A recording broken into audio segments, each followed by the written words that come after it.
Welcome to the Fresh RN podcast. The information contained in this podcast is meant to supplement your existing knowledge and not replace it. Always refer to your state board of nursing, standards of care, and respective institutions' policies to guide your practice. All identifying patient details have been changed to protect their privacy and remain compliant with the Health Insurance Portability and Accountability Act of 1996. Thanks, nurses. Stay fresh. You know, if that's what you want to do, that's what you want to do. Get your butt out of there. But you also don't want to wear, like, jeans. If y'all want to eat lunch at lunchtime, you can. You could wear jeans. You could totally wear jeans. I've turned into a snotty traveler. The Starbucks lines, y'all, are insane. Try to pee in off times, too. Peak bathroom time. What's up, guys? Welcome to the Fresh RN podcast. I am Katie Kleber. And I'm Melissa Stafford. And we are here in Houston, Texas.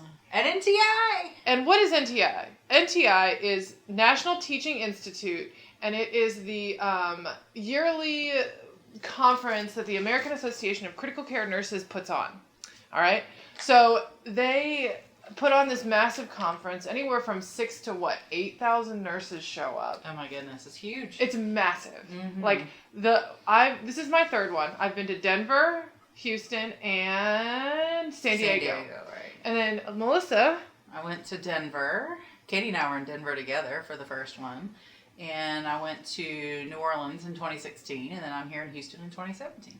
Yeah, and it's pretty awesome. So she's also been to a couple more conferences, as have I. I like to think we're seasoned conference goers. Sure. So we want to do a quick podcast episode on how to get the most out of going to conferences, because you know what? They're not cheap to go to, but they can be incredibly beneficial. So we want to just talk about some ways to benefit yourself. Mm-hmm. So we were trying to kind of get some thoughts together for this, and the biggest thing that we'll have some practical tips, but the biggest one, I think, and Melissa agrees, is really figuring out your purpose. Like, why are you going here? Like, okay, because when I went to my first NTI conference, my purpose was, I want to learn more about neurocritical care. I was newer to it. I went to the organ procurement. I went to the brain death one. I went to ICP monitoring. Like, I went to very neurospecific ones. But then when I went to it again, I wanted to learn about things that weren't so neuro-y, because I was pretty familiar with neuro. So I went to more ARDS and more respiratory things. And now this time around, I'm actually not working in the neuro SU right now. I'm looking more big picture. Hey, what kind of sessions can I go to for, like, engagement with nurses and helping struggling new grads, and what kind of resources for new graduate nurses. So my thought and purpose is totally different. And Melissa, do you want to talk about some of the ways that your purpose has changed and how that changes what you want to learn about? Yeah, I mean, I think you hit the nail on the head. You know, I've been doing neuro ICU for a long time, but as with anything related to healthcare, things change. And so being able to keep an eye on kind of up-and-coming research is important. So depending on what's going on in healthcare at that moment may honestly change my mind. But generally, when I come here to NTI, I'm not coming to focus really on neuro. I'm coming to focus more on critical care in general. So we see patients with heart conditions and heart failure and AFib and all that. So maybe I need to brush up on my cardiac stuff. Or, neuro ICU patients have lung issues. So maybe I need to go and learn about ARDS or proning patients and, things like that we may not do a lot in the neuro ICU. And it's just a way for me to kind of expand my knowledge, because you never know when you're going to pick up on something that's going to benefit you. Mm-hmm. So people say things in different ways, and you hear things at different stages of readiness. So you might have heard things the same thing 5 times already. And by coming to a conference and hearing it the 6th time by someone with a fresh perspective may finally make it click. Mm-hmm. So, I mean, it really just depends on what your purpose is. And then there's a lot of opportunities at conferences like this too to have networking connections, for example. So if I want to become more engaged in I can never think of the word, AACN or AANN or any of the other professional organizations. I don't know why I can never say that. Then maybe I want to reach out and connect with those people. And I can go to dinners that they offer, or they sometimes even just do overall networking focuses. Or events, whether it be a formal dinner or not. Maybe it's, wine or whatever. You never know what it's going to be. But if I need to network, then, I'm going to make sure that I attend those. If I'm not here to network and I'm really more here from a purely educational standpoint, then I may kind of take my time and go to all my sessions, but take the evenings to rest, or take the evenings to plan my sessions for the next day, which I generally try and plan them a little early on, but you can do a lot of things at a conference like this, and you really need to think about why you're going, because it's really a personal decision to go. You can make a lot out of it, or it can be a complete waste of your time, and it really depends on how engaged you are and what your desires are for attending one. And what I wanted to do too is maybe I'm realizing probably a lot of you may not have even gone to a conference before. So I just want to do a quick explanation of the setup. Usually it's in a large city with a large conference center, and there's things called super sessions where it's everybody goes into one room, and there's, like at this conference, there's a room big enough for 6,000 critical care nurses to sit down at once, and they have major keynote speakers. They're professional speakers, and little kind of MC and performance kind of stuff. And then there's one of those a day.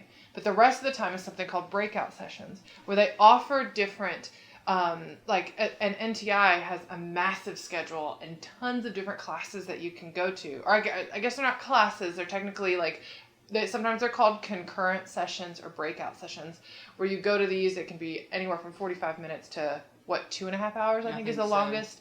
And those are called mastery sessions. And you pick what you want to go to. And then when you go to those, you afterwards will get your CE credits, your continuing education credits for the once you complete the evaluation. Yes, you must complete the evaluation, and all the different conferences have a different way to do it. But, this conference has been going on for 45 years. Yep. And so they have a very pretty specific way to do it. But, so you pick what you want to go to, and then they have something called the exhibit hall, where it's a bunch of vendors, a bunch of companies that want to market to nurses, I guess, sure. and then organizations, and like the Daisy Foundation and nursing schools and stuff. And you go in the exhibit hall and you find out more information and enter giveaways and get free stuff and like that kind of stuff. And there's usually a bookstore and like that kind of stuff, where you have specific time where you can go in the exhibit hall, the specific times for the sessions, the super sessions, and the breakout sessions. And it's up to you to really make it what you want. Like it's not like school where you have a specific schedule that you have to go to. You do as much or as little as you want. So if you're spending, $1,000 on a hotel, $800 on a flight, and you come here and you go to 2 sessions and you get 2 CE credits. No, that's your prerogative. That's fine. If that's what you want to do, that's what you want to do. But, if you you can get as much as 37 I think it's like 37 you can get at once here. It can be a lot. Yeah. But that's also, you're in sessions all day. Mm-hmm. And you're making an effort to go to these things. You're getting up, there's sunrise sessions and that kind of stuff. So it really is what you put into it. But we also want to talk about really practical things. Very, very practical tips. Like I said, these are in major cities with major conference centers. This conference center is 4 city blocks long. And yeah. And this isn't the biggest one we've seen. Needless to say, y'all gotta wear some real good shoes. I feel bad for people who are walking around in high heels all day. I see some people in heels and I'm like, oh my gosh. How is this person doing this? I do not understand. I can't walk in high heels for 30 minutes, let alone all day long. All day. And the thing is everything is very spread out. You're probably away from your hotel room all day. So it's not like you can go back real quick unless you get a hotel room close to the convention center. And I've turned into a snotty traveler, and I will pay to be in the closest hotel. Yeah. But you really truly have to have comfortable shoes. And another thing with that though is, it's not, you don't wear scrubs, but you also don't want to wear like jeans and you could wear jeans. You could totally wear jeans, but just not. It's almost like a casual business casual. Yeah, I think. I mean, you don't want to show it with holey clothes and looking like a slob. I mean, it is a professional organization for a reason. Right. So I do see people dressed to the nine, especially presenters being like suit and tie or dress suit. But most of the attendees are more like business casual. If they're wearing jeans, they have a nice shirt on. Right. Or they have I say khakis, and that's not even the right term, but some sort of dress slacks with a decent shirt. Just something where if you saw your boss or your CEO of the hospital, that you're not going to be embarrassed to say that, yes, I showed up. Mm-hmm. I work for you. And I work for you. This is how people see me. Yeah, so it's important to consider that. But again, it's also professional accountability. It's not like someone's going to come and tell you, hey, you can't wear this. No, there's no dress code. There's no written down dress code. But it's definitely a business casual or a casual business casual environment is what I like to say. So, but wear comfortable shoes. So kind of think about that ahead of time. And layers. Because like we're in Houston, right? It's 90 degrees outside, but then you go in the conference center and it is freezing, absolutely freezing, because it's hard to like regulate the temperature of a large venue like that. And all the sessions are freezing, and then you go outside and you're sweating. So comfortable shoes. Wear layers. And then our next tip is, if y'all want to eat lunch at lunchtime, you can't. Well, you can, but you might stand in line for an hour. Yeah, so so think about it. You got this conference center, right? And there's these little places where you can eat within kiosks. Kiosks. That's the correct word I was thinking of and trying to work around it because I couldn't remember what word that was. Professional organization. Right. So, there you go. There you go. You remembered it though, right? Yes. That time I did. No. So, but they have all these kiosks, right? Well, you got 6,000 people getting out of sessions at the same time. So everyone wants lunch. Yep. So you've got these lines. The Starbucks lines, y'all, holy cow, are insane. I don't even drink coffee, and I look at the lines, and they stress me out. Right, like it's pretty insane. So it's like, me and Melissa ended up walking quite a way just to get some lunch, because it was like, I'm not waiting in that line. Like that's crazy. Nah. So what you can do is maybe sneak out of a session a little early, or kind of plan an off time to get some food, or maybe think, okay, I'm going into a session and afterwards it's going to be lunchtime. Maybe I should grab this before I go into the session and then eat it after, or something like that. But thinking like that, because if you have a 30-minute lunch break, you're probably realistically not necessarily going to have time to get food and eat it because of the lines. And get to your session. Bathroom lines, what's so funny is if you're a guy, you don't need to worry about it because there's no lines at the men's restroom at nursing conferences. Everywhere. Why is that? Well, even more so at nursing conferences because many nurses are women. That's true. Right? So there's never lines. You know, it's funny. Actually, at this conference, they turned a men's restroom into a women's restroom. Oh. Because there's such a less of a need, right? Mm-hmm. And you go in and there's a taped sign over the men's restroom that says ladies' restroom. And then you go and there's all these urinals. And we're like, wait a minute. Oh, wait. Okay. This makes sense why they did that. So this is a little confusing. But anyways. Did I just walk into... Am I in the wrong one? But anyways, I say that to say, if you have, try to pee in off times too. Otherwise you're going to be standing in a long line. Oh, yeah. Yeah. Yeah, that's very true. Mm-hmm. But, you gotta go. But if you can avoid that, or if one side is where the super session is and there's a bathroom over there. That one's going to be long. Right. But if the super session is done for the day, nothing else is going on over there. So true. So you could sneak over there during peak bathroom time. But sneaking over there is 4 city blocks away. That is true. But if you have comfortable shoes, Melissa. And a snack to eat on your way. And a snacky. Yeah, my pro tip, keep a protein bar in your bag. Water bottle in your bag. Yes, and yes. I ate my protein bar today because we couldn't get to lunch when we wanted to. Mm-hmm. So I ate that, and we ate a little bit later, and it worked out just fine. So I encourage you to do that. And my other pro tip, what was it? I had a good one. You did have a good one. And why am I drawing a blank?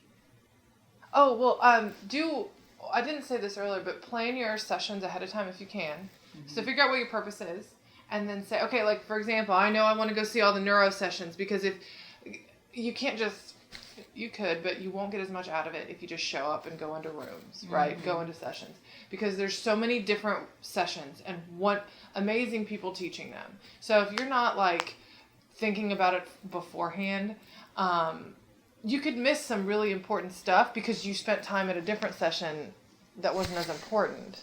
Yeah, and I to tag onto that, encourage you to kind of read the descriptions, because there may be 5 lectures on sepsis, but what do you want to get out of that sepsis lecture? Right.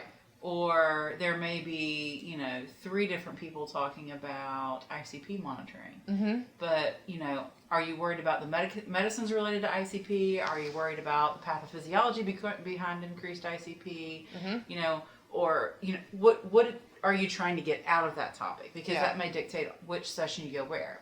And they sometimes are repeated. So maybe there's 2 sessions that are really important to you offered at the same time.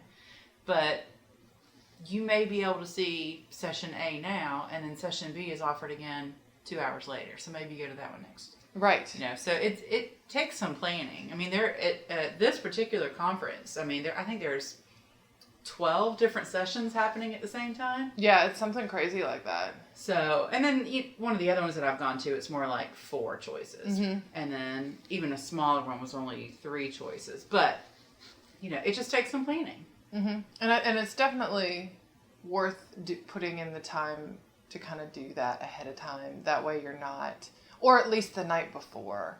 That way you're not kind of scrambling. I agree. And I'm also going to say this. Choose if you're going with someone, choose your partner carefully. Yes. Because if you choose someone who's really going to sightsee all day, but you want to go to classes, mm-hmm. you're going to have kind of a conflict there. Yes. Yeah. If you want to go to learn, you want to go with somebody else who's going to learn. Mm-hmm. And I've experienced that personally, and I'm like, no, and that's fine. My friend can go and sightsee all day long. That's what they want to do. That's okay. But I'm going to stay here and be the nerd and go to all the sessions because I want to learn. Right. Yeah. Because you're in different cities, and it's like we went to Denver. That's a pretty cool city. Like you could go out and there's a great areas nearby. But if you're with someone that's kind of half checked out and looking for every reason to leave, mm-hmm. but you're like, no, I want to stay, but really, they're really sold on being together, you two being together, and also just even things like, who you're sharing a room with, and are they someone that you can spend that much time with, like, you make sure you're compatible with those people, and, it's like, one time I went, and I didn't share a room with this person, but she got up at like 5 a.m. and ran every morning and was wide awake, and like, I can't get up at 5 in the morning. And if you're getting up at 5 in the morning and sessions don't start till 8, like, I'm gonna lose my mind, right? So, you know what I mean? Or like, or I'm someone that when I go to conferences, I like networking a little bit, but I don't like staying out late because I want to have my mind ready in the morning. Mm-hmm. And I'm not trying to stay out till 11 o'clock at night, getting crazy. Or come in with a hangover the next morning. Right, like, I'm not trying to do that. And if someone else is, that's what they want to do. But I'm not trying to have drunk people in my room when I'm trying to sleep. You know what I mean? Yeah. So considering that kind of practical stuff so you can get the most out of your experience is really important. Because it's not cheap to go to these, mm-hmm. but it can be really, really beneficial. And if you're pretty sold on getting your CEs, man, you can get a lot done. You can get all of them for the year if you're really working your butt off. So yeah, those are some of our tips. Yeah, if you're a new nurse, I would encourage you to go to some of these. Absolutely. Because there's so much out there and available beyond what your specific hospital offers. Mm-hmm. And early on in your career, like the facility I work at, they don't reimburse for conferences as a new person, but the benefit to me personally may outweigh the cost. Mm-hmm. It really kind of depends on that. And then if you're a newer nurse, I mean, I guess I'm showing my age. So I've worked there for almost 17 years now. So, so I consider someone who's there for, say, 3 years still new, Mm-hmm. which is not true this day and age. But, even if you're 3 years in, maybe they start to finally reimburse you. I mean, take advantage of that. Absolutely. Gosh, take advantage of that. Yeah. It is so worth it. I bring stuff back to my facility every time I've come to any conference that I've ever gone to. I have brought something back and then kind of presented it to the physician team and said, hey, they talked about this at NTI, or hey, they talked about this at AANN conference this year, or the stroke conference, or whatever the case may be. And it at least starts a dialogue. It doesn't mean that there's going to be a change in practice right then, but it starts a dialogue and gets people thinking. And it also shows your level of engagement. Yeah. So, and that's something wonderful that your coworkers will appreciate as well as your management team. And actually, while you were talking, I thought of one more tip. Mm-hmm. And actually, someone who's like a DNP, like been to a million conferences, Like 30 letters behind their name. 30 letters behind her name. Her tip was, so like you were saying, you read the name of the thing. So don't just read the name of what the session is. Read the description. Because I've been to many where the name doesn't really reflect truly what they're talking about. Or maybe it does, but I was thinking about it differently. Mm-hmm. So read the description. But if you get there and it's not what you wanted, get your butt out of there and go to a backup session. There you go. Go somewhere, because your time is valuable. And to be sitting in a session for an hour of something that's not going to be beneficial for you is not beneficial for you. Well, and what goes along with that, if it's above your head too. Yeah. Because they do teach it at different levels. Yes. So what I know as a bedside nurse is going to be a whole lot different than someone who's trying to teach advanced practitioners. Right. So if you're not getting anything out of it, it's not worth your time to sit there. Right. You'll get there. If that's what your goal is, you'll get there. But take advantage of what's available to you that's going to be most beneficial to you. Right. So. All right. So to summarize, wear comfy clothes. Yes. Wear layers. Yes. Have snackies. Yes. Water. Yep. Plan ahead. Uh-huh. But part of planning ahead is knowing your purpose and why you're there. If you're going to be going with somebody, make sure, and you're staying with them, make sure you got compatible personalities or purposes, I guess is the way to say it. Mm-hmm. If you get into a session and it's not what you think it is, go to your backup. Have a backup, or just don't waste your time there. Go pee and go eat off times. And what else? Is that it? Was that all of ours? I think that's it. Because we get kind of excited about this, so we could probably go on. Oh, yeah. But we geek. But yeah. I think this is probably pretty good. I wish y'all could see the finger movement that Katie does when she gets excited and geeky. I look like Mr. Burns from The Simpsons. That's what it is. Yes, I was trying to picture it. Excellent. There you go. It's awesome. Little known fact, I freaking love The Simpsons. All right, guys. Well, thank you guys so much for listening. We hope that you will go to some conferences. Oh, yes, please. Start going earlier in your career. They're wonderful. And such a great investment in your career. So check out your hospital if they have a policy where they'll reimburse or they'll pay for a certain amount. A lot of hospitals have those kinds of things set up to encourage the kind of professional development that occurs at a conference. So thanks, guys. Have a wonderful day and stay fresh. Damn girl, better hit the floor. All the other fellas better run for the door. Stop, drop, and roll with me. I got the heat.